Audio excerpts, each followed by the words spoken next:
Boa tarde a todos. Hoje eu vou falar um pouco para vocês sobre tendências no varejo em 2017.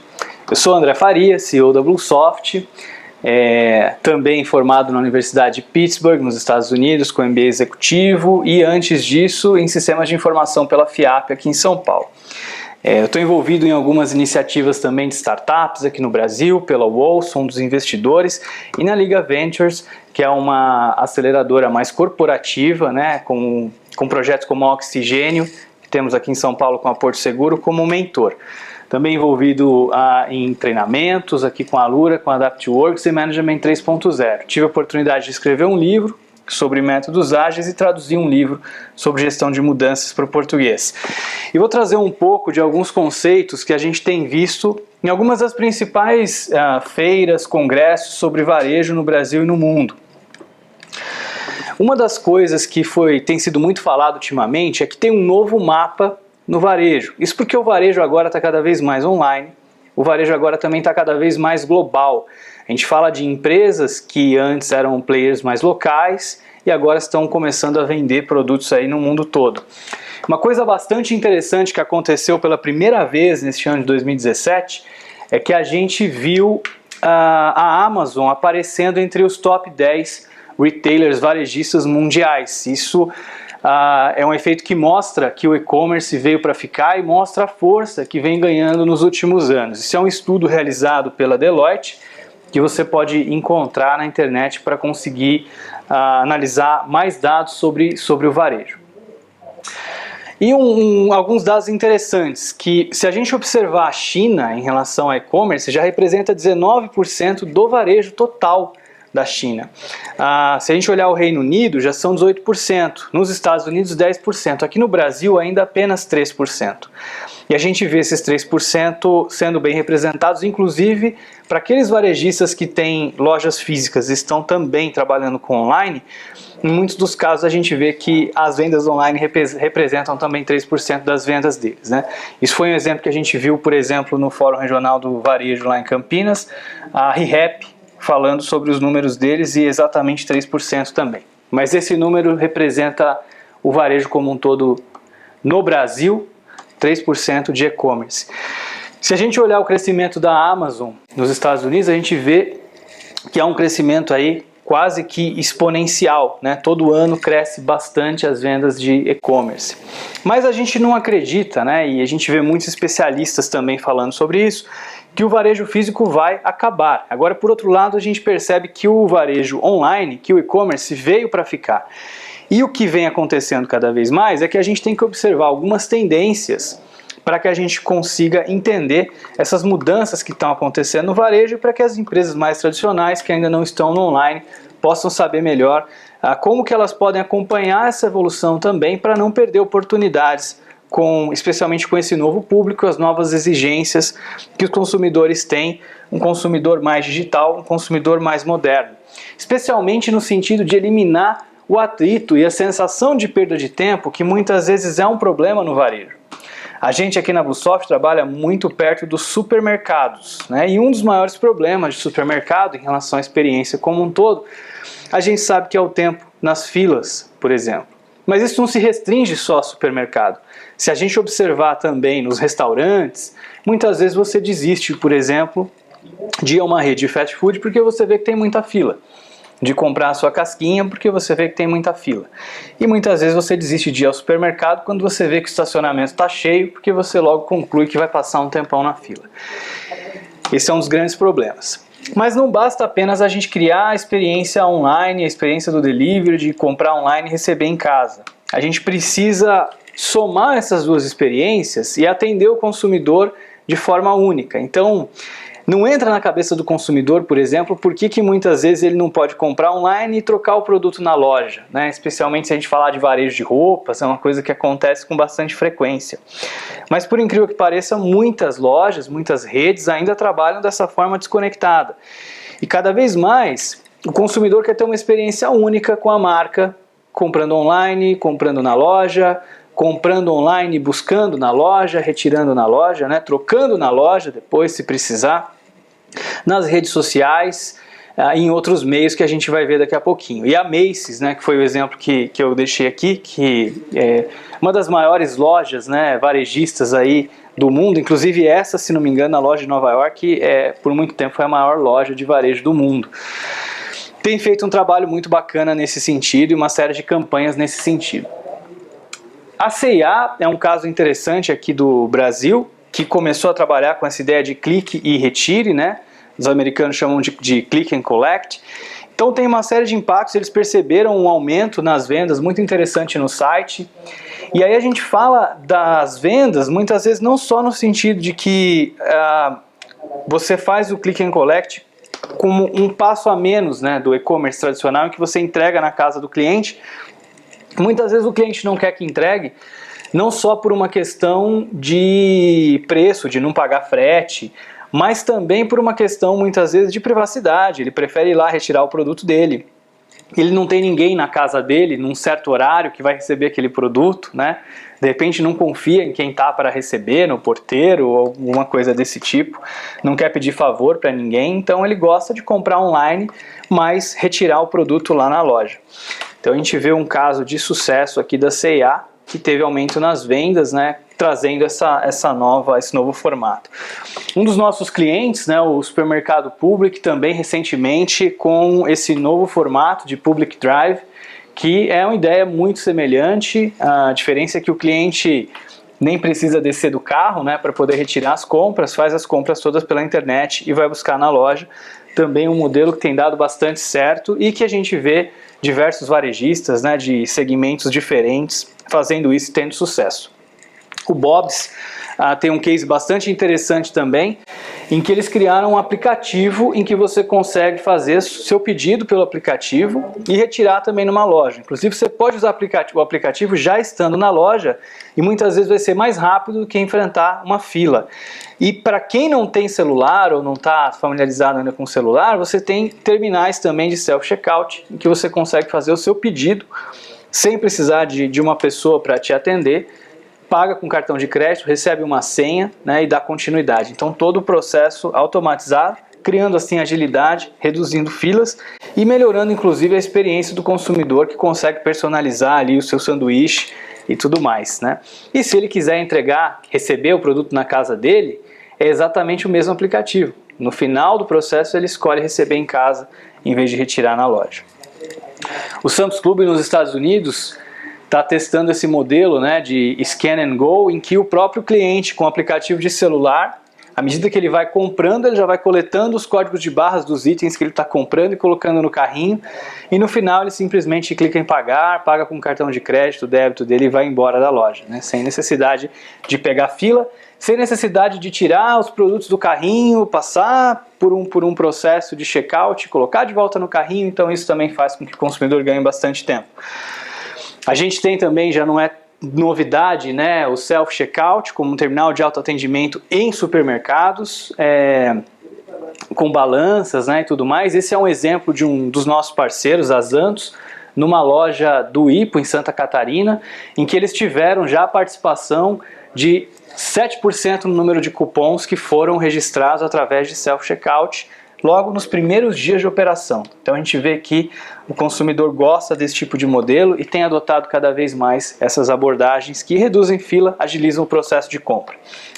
A Tesco, na Coreia do Sul, tem um case bastante interessante que ficou famoso também, em que o consumidor, de novo com o aplicativo de celular, enquanto está esperando o metrô, consegue coletar ali os produtos que ele precisa e muitas vezes, né, um pouquinho depois que ele chega em casa, os produtos já estão disponíveis lá e entregues para ele. Então, essas compras rápidas que ele pode fazer, de novo, utilizando aí o e-commerce, mas de uma forma mais criativa do que a gente vê de costume, imitando as gôndolas, as prateleiras do supermercado.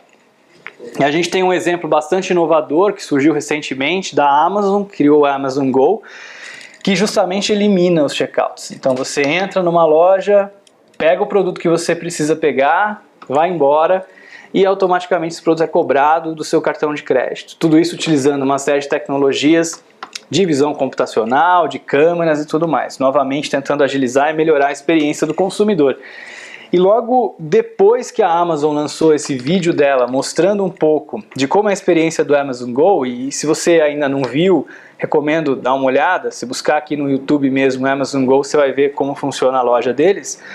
A Monoprix, que é um player francês, criou um vídeo, né, uma espécie de cutucão na Amazon, mostrando que eles já tinham um processo muito semelhante e há muitos anos que vem fazendo isso.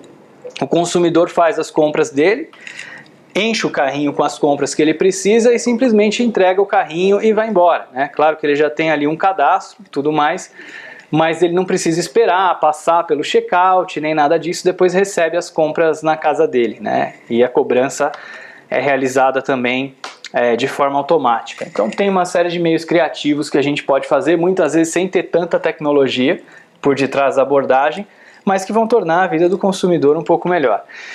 E a Amazon, né, continua inovando numa série de sentidos. Esse é o Amazon Echo, né, e ele basicamente consegue te entender e você pode falar com ele. Então você está na sua casa, está na sala de casa, abriu ali uma cerveja, de repente percebeu que acabou a cerveja, você pode falar com ele, me pede mais um box aí com 6 cervejas. E ele vai fazendo o pedido para você na Amazon, né? Então, à medida que você percebe que os produtos estão faltando, você decidiu comprar alguma coisa, você pode conversar com a Amazon Echo e fazer os seus pedidos para ele, falando com ele. A gente tem também os Dash Buttons, né? Então, com algumas marcas que a Amazon já disponibiliza, basicamente você pode colar, é um dispositivo bem pequenininho, você pode colar ele, por exemplo, ali na sua máquina de lavar roupas, e quando você percebe que você utilizou a última caixa de sabão em pó que acabou, você simplesmente aperta esse botãozinho e ele faz um pedido automaticamente para ser entregue na sua casa no mesmo dia, no dia seguinte, com mais deste produto. Então você consegue, com tanta facilidade como apertar um botão, solicitar a reposição do produto na sua casa. E essa é uma versão um pouco mais avançada dele, mais parecida com o Amazon Echo, que você pode tanto falar com ele para pedir o que você precisa, como pode escanear o código de barra do produto que você acabou de usar. Então acabou o produto, antes de jogar no lixo, escaneia o código de barra, automaticamente ele vai solicitar um novo produto para você. Então, uma abordagem mais de abastecimento, no sentido que à medida que eu vou terminando de utilizar as coisas na minha casa, eu já vou pedindo para a Amazon me reabastecer e encaminhar para mim os novos produtos. Esse é um caso também bastante inovador, em que eles fazem as entregas de alguns produtos utilizando drones, né? Já foram feitos testes em alguns países pela Amazon, e é algo que se acredita que daqui a alguns anos vai começar a se tornar de fato realidade como um meio de entrega para alguns tipos de produto. Supermercados sem loja física vem surgindo pelo mundo também, então a gente tem um movimento dos supermercadistas começando a entrar no canal online, né? Como o caso do Drive que a gente mostrou, como o caso de Delivery, que a gente tem alguns players aqui no Brasil que estão trabalhando, mas a gente tem também supermercadistas surgindo sem nunca ter tido antes uma loja física. É o caso da Ocado, que é um supermercadista lá do Reino Unido e que é um grande player significativo lá, faz vendas apenas online. A gente tem aqui no Brasil uma startup chamada Home Refill, que tem uma proposta semelhante. Serviços de assinatura que vem surgindo também. Então, aqui no Brasil a gente tem alguns produtos mais especializados, mais nichados, né, como o caso do Italy, que traz produtos gourmet, produtos italianos, entrega uma caixa por mês na sua casa. A gente tem fora do Brasil casos como o HelloFresh, que entrega uma receita junto com os ingredientes, com os produtos naturais para você também, com a frequência que você precisa.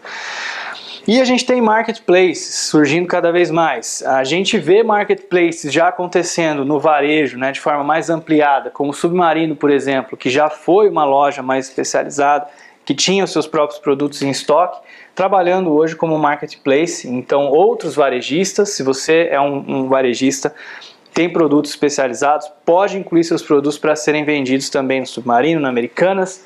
A Amazon foi pioneira em fazer esse tipo de trabalho. Nós temos uma startup aqui no Brasil, chamada Zukin, que tem uma proposta parecida e especializada nos supermercados também.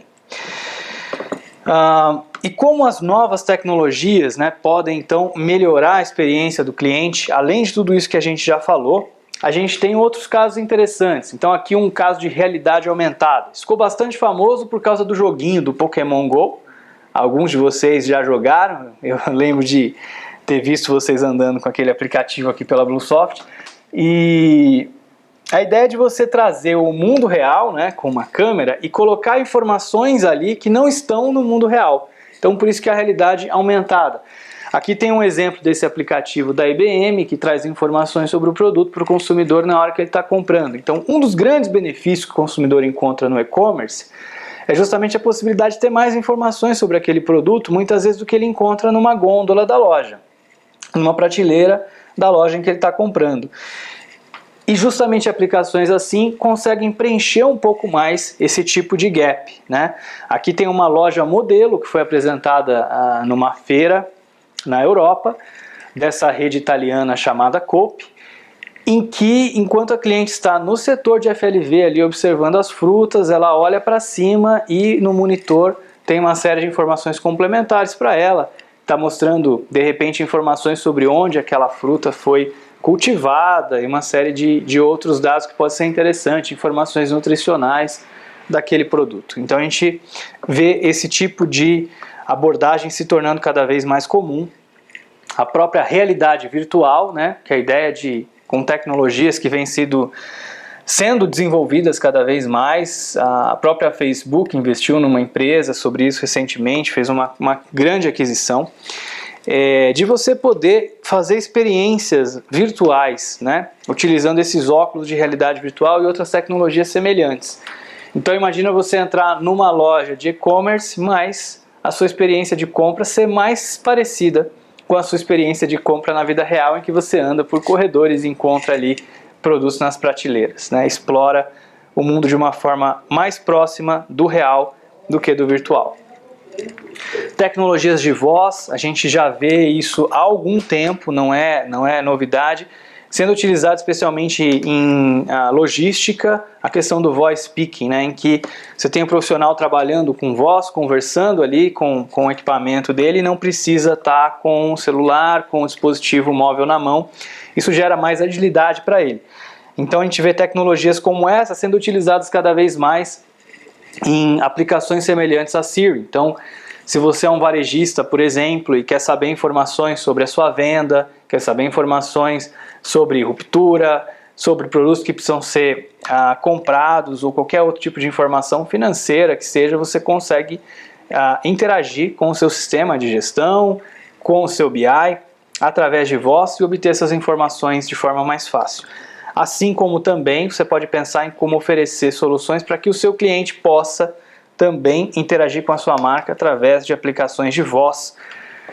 Dados que antes a gente não coletava no varejo físico, mas coletava no varejo virtual, no e-commerce a gente está começando a trazer também para o varejo físico. Então, por exemplo, numa página de e-commerce é muito comum se trabalhar com um mapa de calor. Você entender ali por onde o usuário passou, para onde ele olhou, para onde ele não olhou e tentar otimizar isso para que ele encontre aqueles produtos que te dão mais margem, aqueles produtos mais interessantes, né?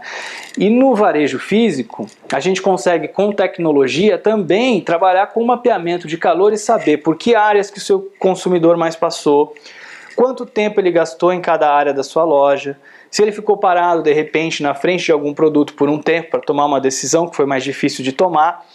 E com base nessas informações você consegue tomar uma série de decisões para incentivar, por exemplo, o seu cliente a passar mais por um corredor do que por outro, né? Ou passar por corredores que antes ele não passava.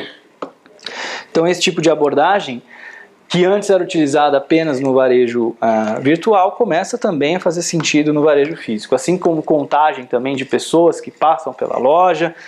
Se a gente está falando de uma loja de shopping center, a gente consegue saber as pessoas que passaram e não entraram, as pessoas que passaram e entraram, quanto tempo ficaram na frente da vitrine, e esse tipo de informação que pode ser muito interessante.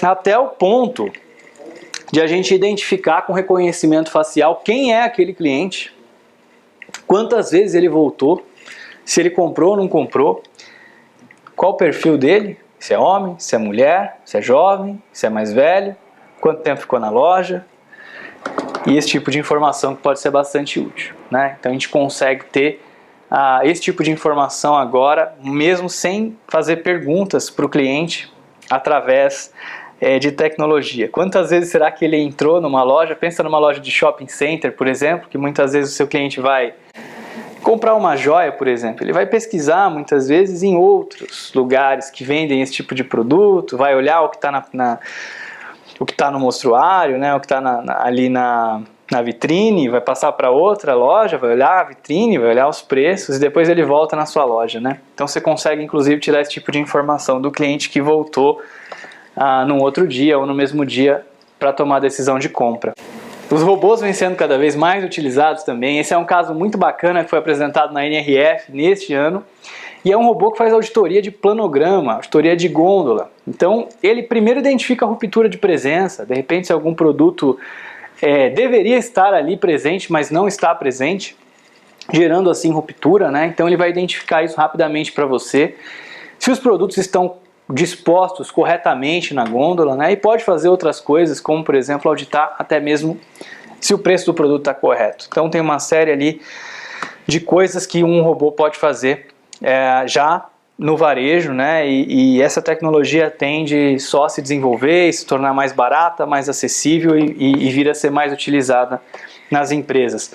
Esse é um robô que faz segurança, então é utilizado inclusive em estacionamentos e ele consegue fazer uma série de trabalhos, como por exemplo identificar ameaças, identificar se tem algum carro no estacionamento que pode ser roubado pela placa, e ele custa cerca de metade do custo de uma pessoa para fazer esse trabalho, né? E trabalha 24/7, então também é uma tendência.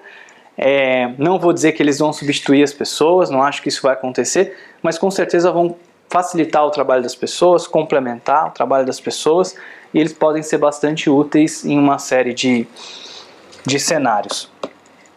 Os chatbots, né, que não deixam de ser robôs, mas robôs mais virtuais, né, em software apenas, que fazem também o trabalho inclusive de um consultor de vendas, dá as boas-vindas para o cliente no Facebook Messenger. Infelizmente o WhatsApp não provê esse tipo de API para os desenvolvedores poderem trabalhar, mas ele entra em contato com o cliente, por exemplo, esse caso é um case da H&M, né, que é uma loja aí, varejista de moda, e pergunta para o cliente o que ele achou, que roupa que ele prefere, faz pesquisas, apresenta promoções para ele e inclusive consegue fazer negócio, fechar a venda. A Nordstrom, que também é um varejista americano com uma reputação muito boa, né? Também trabalha com esse tipo de abordagem. Então ele já vai conversando com o cliente fala que o budget dele é de 75 a 250 dólares aqui para comprar um tênis, ele apresenta uma solução para ele, já dá a opção para ele comprar. Então tudo isso através de um assistente virtual ali, um bot. E vem se falando muito da questão dos dados, né? Que os dados são o novo petróleo. E na realidade o que quer se dizer com isso, esse foi um dos grandes temas discutidos lá na NRF, é que na realidade os dados são muito valiosos e que hoje a gente pode não estar explorando esses dados suficientemente, tão a fundo como a gente poderia. Então quantas informações podem estar sendo geradas na sua loja agora que você não está coletando? Informações sobre os seus clientes, informações sobre os seus produtos, sobre as mercadorias que você trabalha, que você poderia estar coletando para tomar decisões melhores a respeito delas, né? Então se fala muito de Big Data e todo esse movimento de dados que está acontecendo. E a democratização das informações. E a Tableau, que é uma das parceiras aqui da Bluesoft, é um dos principais players a trabalhar com isso, que é a ideia de você utilizar os dados não apenas entregando relatórios com respostas prontas para as pessoas, mas que você permita e utilize ferramentas e tecnologia para que cada pessoa possa fazer suas próprias perguntas e utilizar os dados para navegar e descobrir respostas, né, em tempo real sobre essas perguntas e tomar decisões melhores em cima delas. Então, a democratização das informações, no sentido que não apenas um setor de TI dentro da sua organização vai ter acesso a essas informações e a criar respostas prontas, mas que as próprias pessoas, os compradores, os gerentes, possam também encontrar as informações que eles precisam. E esse BI, né, a Business Intelligence, todo esse trabalho que a gente faz com os dados, começar a se tornar mais preditivo e mais proativo. Então, no sentido de começar a te dizer exatamente qual é o problema. Ao invés de todos os dias você ter que analisar quais são os produtos que estão com a cobertura de estoque muito alta ou muito baixa, em cima disso tomar uma decisão de transferir, de fazer uma oferta, que o seu sistema de gestão, o seu sistema de BI, ele diga para você, te avise que você tem um problema, porque a cobertura está muito baixa ou muito alta, e já te dê sugestões do que você pode fazer para resolver isso. E talvez um simples ok seja suficiente para que o problema seja resolvido, né? Seja qual for a solução. Então, a tendência de que o BI seja mais proativo vem se tornando cada vez mais uma realidade. E de que a TI, os sistemas, sejam cada vez mais na nuvem, cada vez mais no modelo de serviço. Para que você, varejista, possa estar preocupado em tomar decisões importantes para o seu negócio e possa estar mais focado no seu core business, né? Então, muitas vezes o overhead que se tem de tecnologia, a quantidade de pessoas especializadas, certificadas em tecnologias, em bancos de dados, em determinados tipos de hardware, enfim, em segurança, tudo isso para uma organização conseguir manter os sistemas funcionando perfeitamente, redundantes e com todas as questões que a gente precisa para garantir a qualidade de informação, é uma carga muito pesada para o varejista carregar sozinho. Então ele pode utilizar sistemas na nuvem, sistemas como serviço, que vão garantir que ele tenha uma qualidade inclusive superior, porque são empresas especializadas que vivem disso, e que ele não precise ter pessoas tão especializadas na equipe dele, que ele não precise ter data center à disposição dele, que ele não precise ficar com essa carga para cuidar. E todo esse alívio que isso gera permite que a equipe de tecnologia que ele tem possa ser mais estratégica e focar naquilo que realmente pode ser específico e fazer diferença para a empresa do varejista. Então essa é uma grande tendência de tecnologia e os varejistas estão buscando cada vez mais soluções na nuvem, soluções como serviço em termos de software. E cada vez mais na linha do BI proativo que a gente vinha falando antes, que os sistemas tragam soluções, possibilidades de soluções para a gente. Então o Waze é um exemplo interessante, né? É uma espécie de Wazificação dos sistemas. Então imagina que antigamente você tinha que observar, por exemplo, entrar lá no site da CET e ver aquele mapa de São Paulo para descobrir se a 23 de maio estava parada ou se a Marginal estava parada. E aí com base nisso você tomava uma decisão de que caminho você ia fazer, fazia o seu caminho. Hoje você abre o Waze e diz, eu quero ir para tal lugar, e ele já te diz o que você tem que fazer. Se você quiser uma rota alternativa, etc., você vai lá e verifica, mas ele te dá o caminho e você vai seguindo. É algo mais ou menos assim. Então, de novo, naquela ideia que a gente falou, do BI mais proativo, as decisões que a gente toma no sistema serem mais assim. Então, a gente deixar de ter que abrir relatórios e analisar os relatórios para então descobrir o que fazer, mas os sistemas já nos darem um caminho interessante para a gente seguir.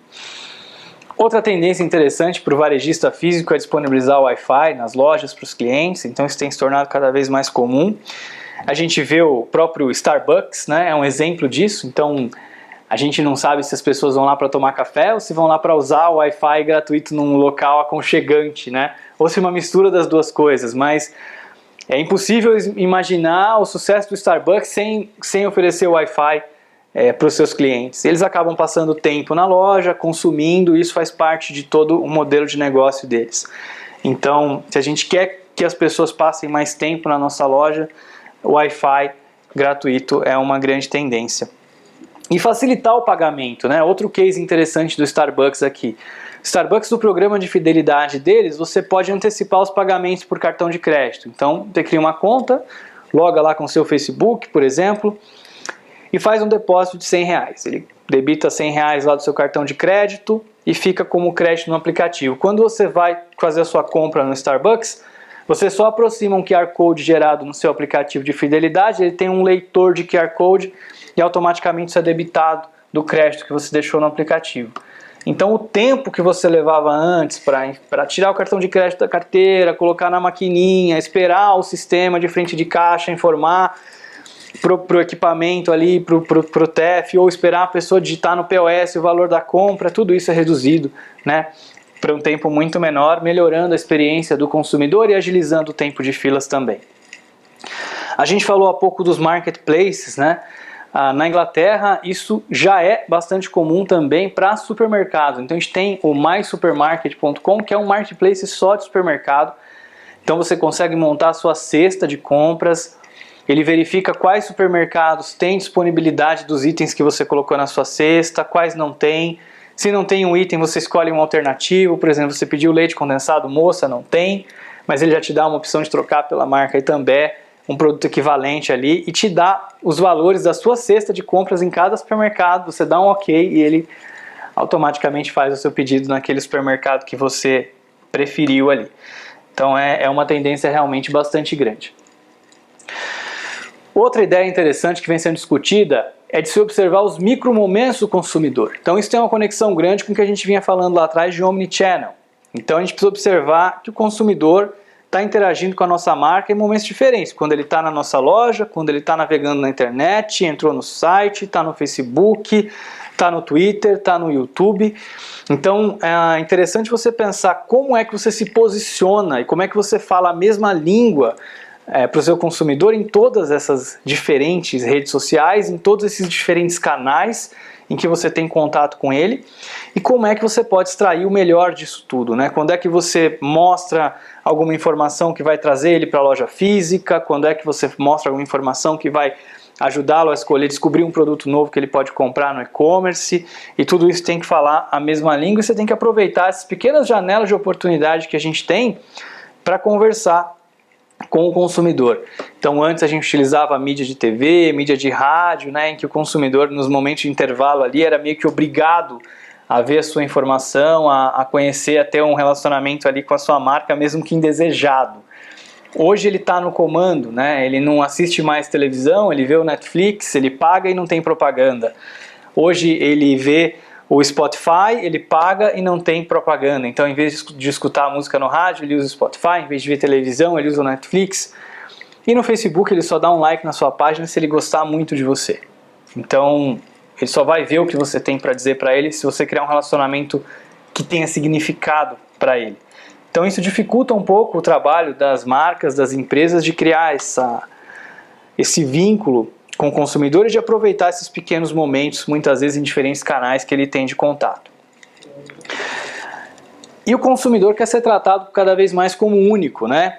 Então, por exemplo, nos supermercados é muito comum a gente utilizar... Cara, me fugiu o nome. Como é que chama aquilo lá? Aquele panfleto do supermercado? Tabloide.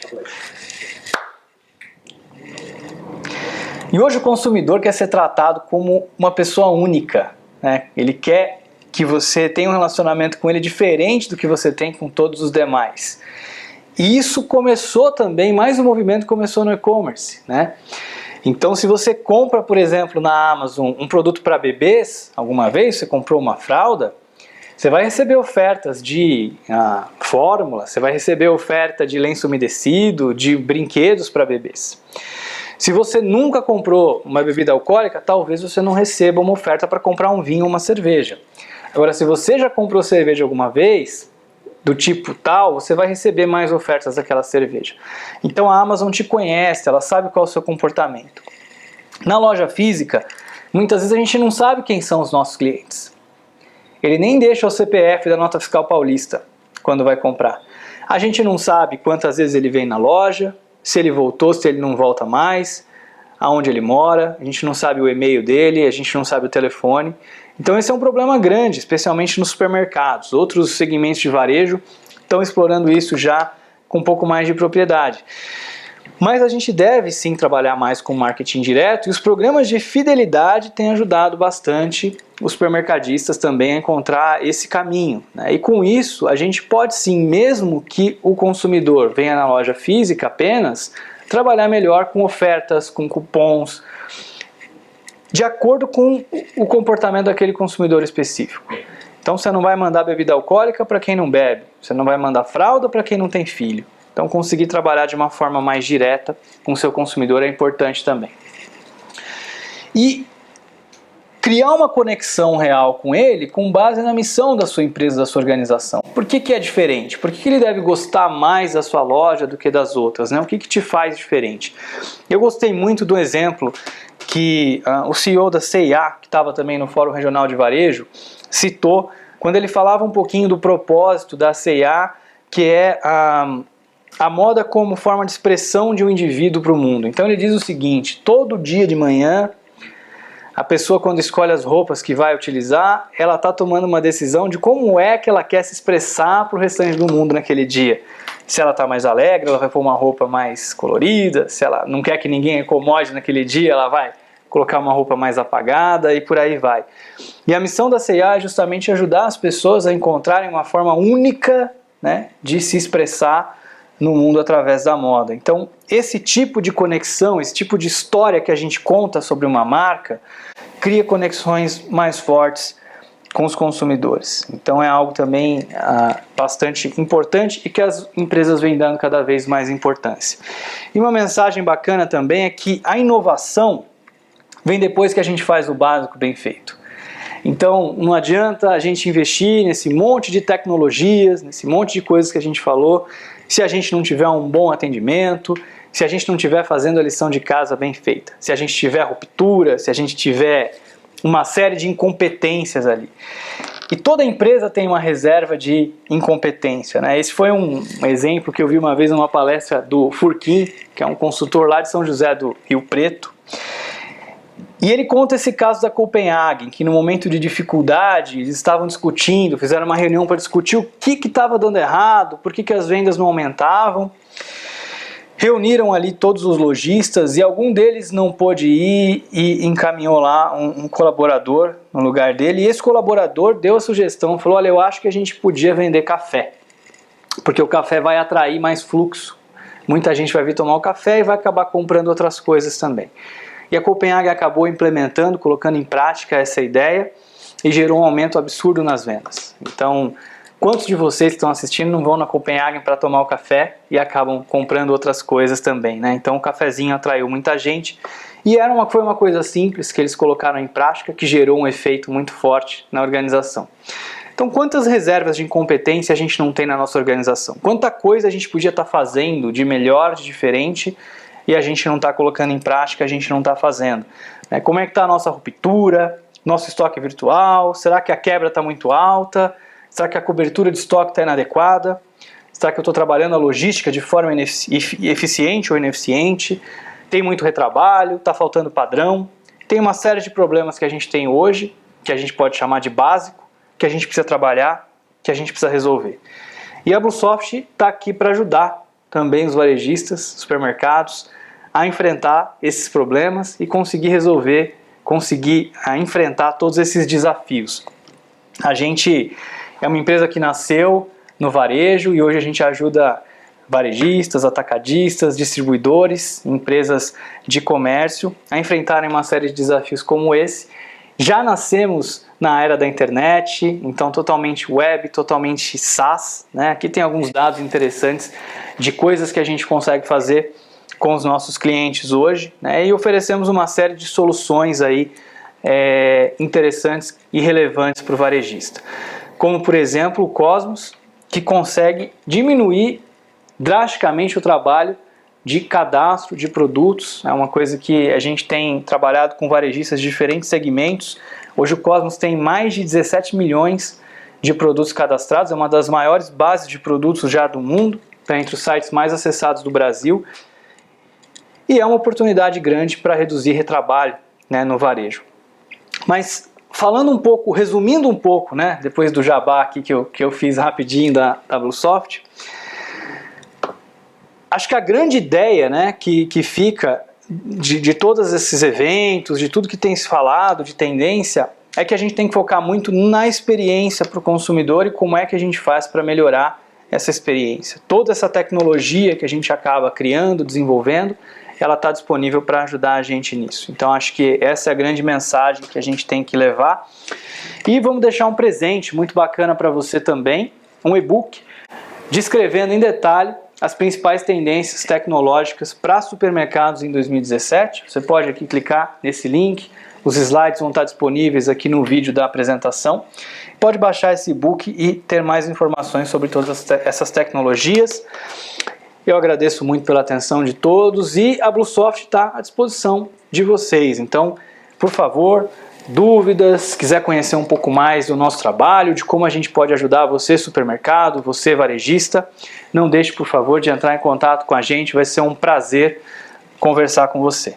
Ok? Muito obrigado a todos.